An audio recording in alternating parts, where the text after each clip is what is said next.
تھے اصل شیراز، جہاں کے حضرت شیخ سعدی شیرازی، اور بڑے باکمال بزرگ، علم حدیث جو رسول اللہ کی حدیثیں ہیں، جو بڑے بڑے مدرسوں میں آپ لوگ بڑے بڑے اداروں میں جاتے ہو تو ختم بخاری شریف میں جو حدیث پڑھاتے ہیں اور بچے پڑھتے ہیں، یہ جو حدیث رسول ہے، بڑی بڑی کتاب ہے، تو وہ حدیث رسول کا درس دیتے ہیں۔ اب درس سننے کے لیے بڑے بڑے محدثین آتے، بڑے بڑے علماء آتے، بڑے بڑے علماء، اور صف میں بیٹھے رہتے، ایک ایک کی بزرگ حدیثیں سنتے رہتے، ان کے پاس جو کچھ ہوتا۔ اس بزرگ کی پہچان یہ تھی کہ خود اتنے حضوری تھے کہ رسول اللہ کی جب حدیث پڑھی جاتی تو ادب اتنا تھا، اور علم وہی علم ہے جس میں ادب ہو، جس میں تعظیم ہو۔ جو ادب نہ سکھائے وہ علم علم ہی نہیں ہے، جو علم ادب نہ سکھائے وہ علم نہیں، وہ صرف نالج ہے، وہ صرف بس یوں ہی خبریں ہیں جیسے آپ نے پڑھ لی، اور جو ادب سکھائے وہی علم ہے۔ اور اصل علم جو بارگاہ رسالت سے نکلا ہے وہ تو ادب ہے، پیکر ادب ہے۔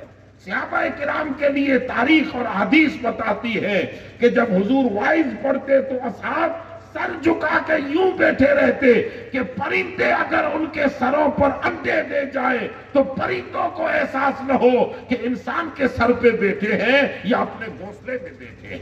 سبحان اللہ، بے شک۔ حضور کے دین میں تو ہے ہی ادب، اور علم پڑھ کے اگر خود حضور کا ہی ادب نہ آئے تو وہ علم کس کام کا؟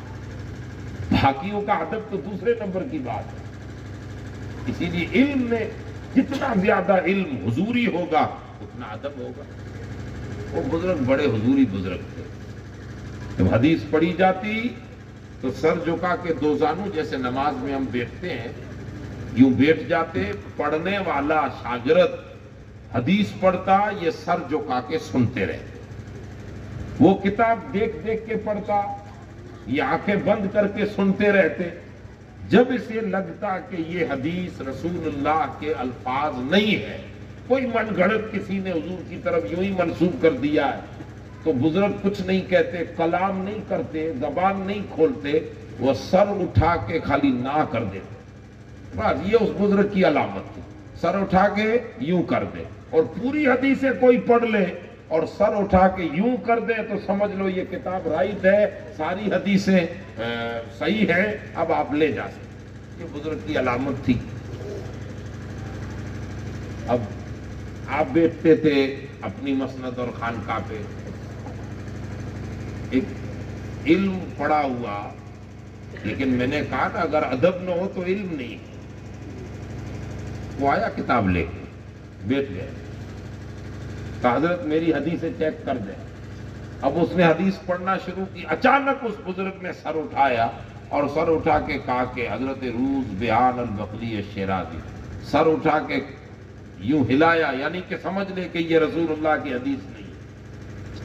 تو وہ جس کوالٹی کا تھا، اس کی طبیعت جو تھی، اس نے آنکھ اٹھا کے بزرگ کو کہا کہ تم حدیث رسول کا انکار کر رہے ہو، رسول اللہ کی حدیث کا یہ کتابوں میں لکھا ہوا ہے، تم انکار کر رہے ہو، تم ڈھونگی ہو، ڈھونگ کرتے ہو، رسول اللہ کی حدیث کو جھٹلاتے ہو۔ میں تو عالم ہوں، میں پڑھ کے آیا ہوں، یہ میری کتاب میں لکھا ہوا ہے۔ زیادہ جب دلیلیں کی تو جو حضوری لوگ ہیں جنہیں علم رسول اللہ کی پاک بارگاہ سے نصیب ہوا ہے، علم تو دنیا میں عام ہے، لیکن جنہیں حضور کی بارگاہ سے علم ملا ہے، اس بزرگ نے سر اٹھا کے خالی اتنا، کبھی کلام نہیں کرتے، آج کلام کیا اور زبان کھول کے کہے پڑھنے والے، کتاب حدیث کھول کے پڑھنے والے، میں تیری لکھی ہوئی کتاب کی بات مانوں یا خود رسول اللہ کی بات مانوں؟ ذرا نظر اٹھا کے دیکھ، میرے آقا کہہ رہے ہیں کہ یہ حدیث میری نہیں ہے۔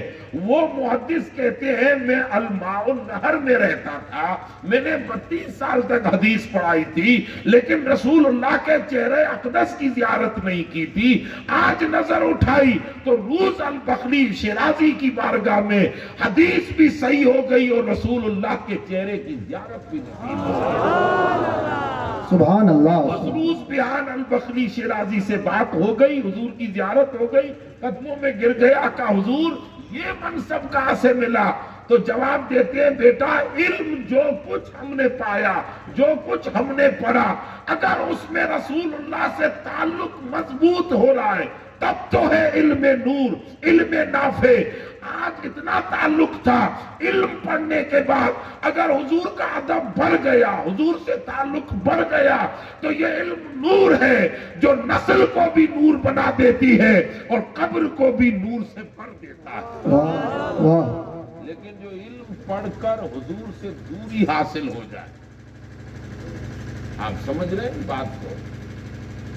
علم پڑھ کر حضور ہی کی ذات سے اگر بندے کو دوری ہو جائے تو وہ علم نہیں ہے۔ اسی لیے اللہ نے ہمیں اچھا موقع دیا ہے کہ دوری دینے والا علم ہمیں کوئی نہیں بانٹ رہا، بلکہ رسول اللہ کے قریب کرنے والا علم ہم میں بانٹا جا رہا ہے۔ ہم جتنا اپنے بچوں کو دین کی تعلیم میں آگے لے جائیں گے اتنا ہمارے بچے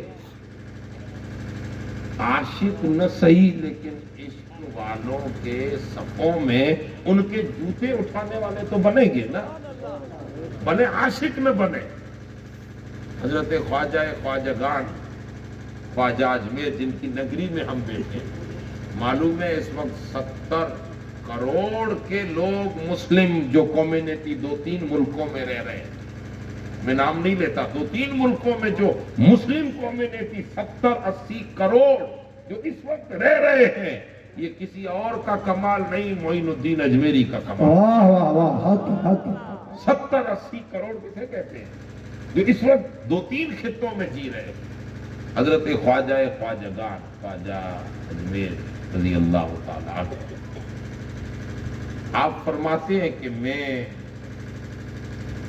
واقعہ تو ویسے تفصیلی ہے، حضرت خواجہ باقی باللہ کو حضرت بختیار کاکی کو لینے کے لیے آئے تھے، تفصیلی واقعہ، لیکن فرماتے ہیں میں دہلی آیا اچانک، میں اپنے وہ کام یہ تھا کہ بختیار کاکی کو وہاں سے لینا تھا، خیر وہ ایک الگ مضمون ہے۔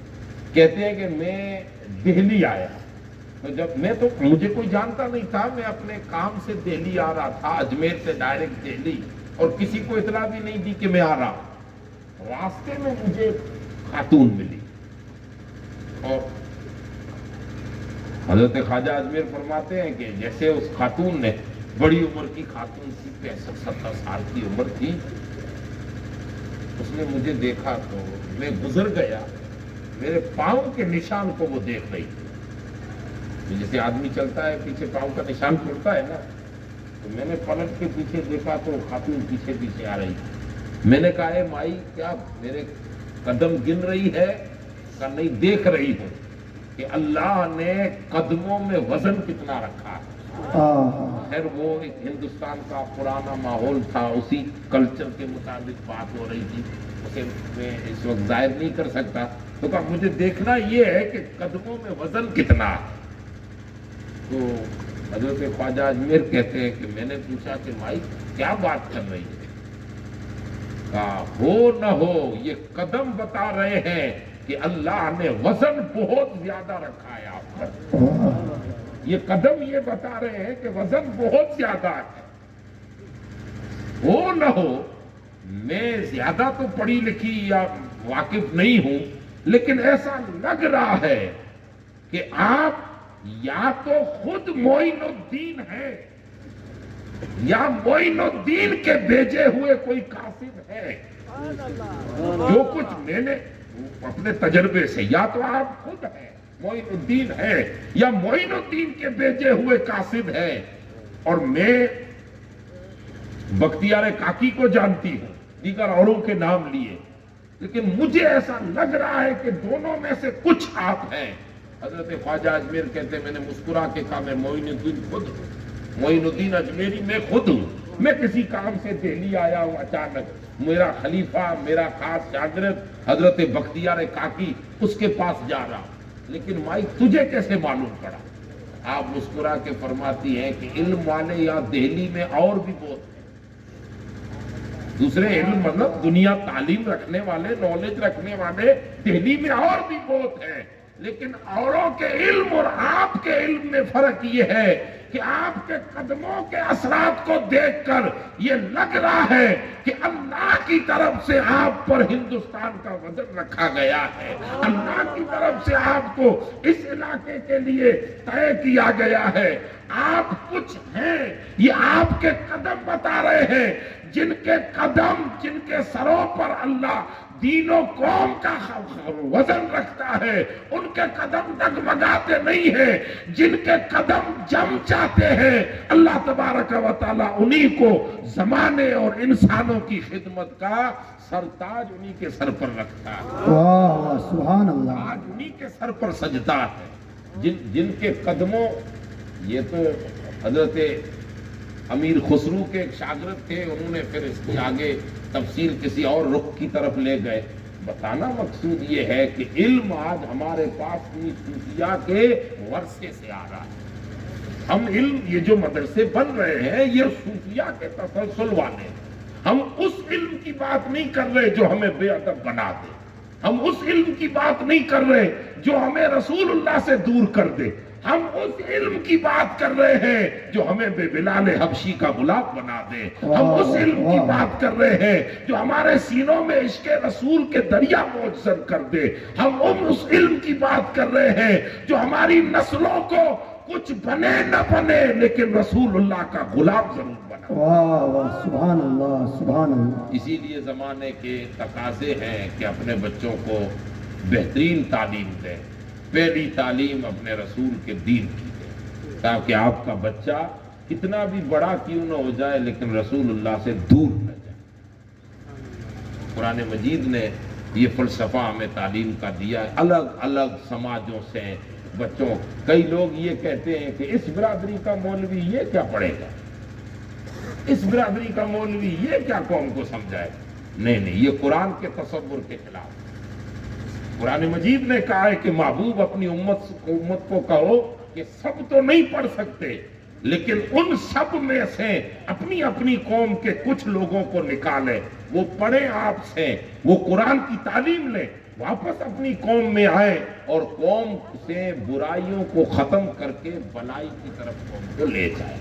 یہ علماء یہی خدمت سر انجام دے رہے ہیں، اور یہی قافلہ تحریک صدیقی کہو یا دیگر جتنی تحریکات ہیں اہل سنت والجماعت کی، اللہ تبارک و تعالی ان سے ہمیں جڑ کر جو کچھ وہ دین کا کام کر رہے ہیں، ہمارا حق بنتا ہے کہ ہم ان کا سپورٹ کریں، ہم ان کی برائیاں نہ بیان کریں، اور جو کام کرتا ہے غلطی اسی سے ہوتی ہے، کچھ نہ کریں اس سے کچھ نہیں ہوگا، تو گھر بیٹھا رہے گا، جو کرے گا اسی سے نور چوک خطا ہوگی۔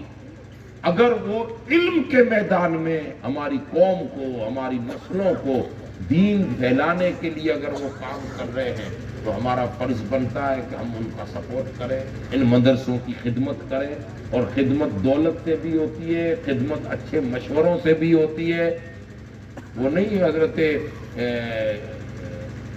گنج بخش علی، داتا گنج بخش علی حجویری لاہور میں بزرگ ہیں، جن کی بارگاہ میں غریب نواز 1 سال تک چلا کر کے بیٹھے رہے، اور جب لاسٹ اٹھ کے نکلے لوگوں نے کہا کہ آپ معین الدین ہو کے داتا گنج بخش علی حجویری کے یہاں کیا رکھا تھا، کیوں گئے تھے؟ تو آپ نے ایک ہی جواب دیا، ہر کسی کو ہر کوئی بات کہی نہیں جاتی۔ آپ نے فرمایا گنج بخش فیض عالم مظہر نور خدا، نا کے سارا پیر کامل کامل آرا رہنم۔ سمجھنے والے سمجھ گئے، وہ داتا گنج بخش علی حجویری رضی اللہ تعالیٰ، آپ بھی درس دیا کرتے تھے۔ یہ صوفیاء وہی ہیں جنہوں نے علم دنیا میں بانٹا، اور ہر طرح کا علم، میں نے ایک جملے میں کہا ہر طرح کا علم، یعنی علم وہی، بھلے بنا ڈاکٹر رہے ہیں لیکن ڈاکٹر انسانیت کو پھاڑنے والا نہیں، بلکہ ایسا ڈاکٹر جس کے دل میں رسول اللہ کی رحمت کا رحم رکھا گیا، جو انسانیت کی خدمت کرے۔ وہ جو بھی پڑھا رہے تھے، جو بھی سکھا رہے تھے، جو بھی بنا رہے تھے، وہ ایسا بنا رہے تھے کہ جو حضور سے جڑا ہو، حضور سے الگ نہ ہو، حضور سے دور نہ ہو۔ حضرت داتا گنج بخش علی حجویری رضی اللہ تعالیٰ کہ جہاں خانقاہ تھی، جہاں پڑھاتے تھے، وہاں پہ خاتون آتی تھی بڑھیا، کوئی کام نہیں، حضرت داتا گنج بخش پڑھائی ہو چکی ہوتی تو آپ جھاڑو دے کے گزر جاتے، روزانہ اس کا معمول یہ تھا راستے سے جھاڑو دے دیتی، کبھی خانقاہ میں دے دیتی. تو کسی نے پوچھا کہ ایک خاتون روزانہ جھاڑو دینے آتی ہے، اس سے بہتر ہے کہ 2 الفاظ سن بھی لیا کر. داتا صاحب جو پڑھا رہے ہیں تھوڑا سن بھی لیا کر. جھاڑو دیا نکل گئی، 2 الفاظ سن لے تجھے کام آئے. تو گڑیا جواب دیتی ہے، خاتون جواب دیتی ہے کہ سوال کرنے والے، میں جھاڑو اس لیے دے رہی ہوں کہ میرا مزاج یا میرا دماغ یا میرا دل یا میرا کنڈیشن یہ نہیں کہ اب میں علم حاصل کروں اور علم کو یاد رکھ سکوں. میں تو جھاڑو صرف اس نسبت سے دے رہی ہوں کہ قیامت کے دن اللہ نے پوچھا کہ تو نے علم کیوں نہیں پڑھا، تو کہوں کہ مولا عمر گزر گئی، پڑھنے کے دن گزر گئے، اب حافظہ نہیں تھا کہ یاد رکھوں. اتنا ضرور تھا کہ علم پڑھنے والوں کے راستے صاف ضرور کیا. تو مدد صرف یہ نہیں کہ آپ دولت ہی دے دیں، مدد ہے کہ ہر طرح سے اپنے مدرسوں کو مدد دیں، ہر طرح سے سپورٹ کریں. غلط بات اگر مدرسوں کے خلاف ہو تو آپ کہیں کہ ہمارے مدرسے وہ ہیں جن پر رسول اللہ صلی اللہ علیہ وسلم کی نگاہ ہے، حضور کا کرم ہے. یہ مدرسے توڑنے کا کام نہیں کرتے، یہ مدرسے تو ہمیں جوڑنے کا کام کر رہے ہیں. اسی لیے اللہ تبارک و تعالی ہماری ان چند باتوں کو سمجھنے کی توفیق عطا فرمائے. حالات کے تناظر میں اللہ ہمیں اپنے مدرسوں، مسجدوں، خانقاہوں اور اپنی قوم کی سچی نمائندگی کرنے کی توفیق عطا فرمائے. وما علینا